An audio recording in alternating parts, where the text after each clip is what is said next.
Hello guys, welcome to Pronouncist, your pronunciation guide.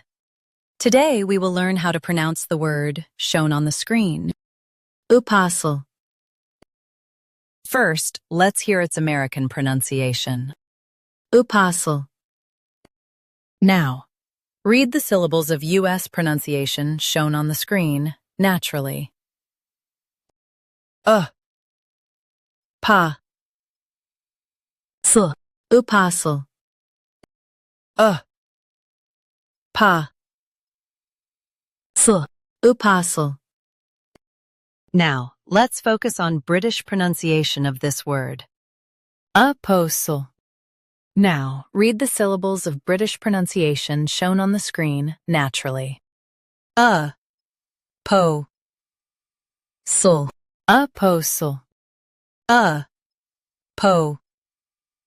Sul. Apostle. Stress pa in US, po in UK. Keep sl soft. Upassel. Apostle. Practice repeatedly and you'll soon be able to say this word perfectly. The best way to practice is to repeat the syllable multiple times.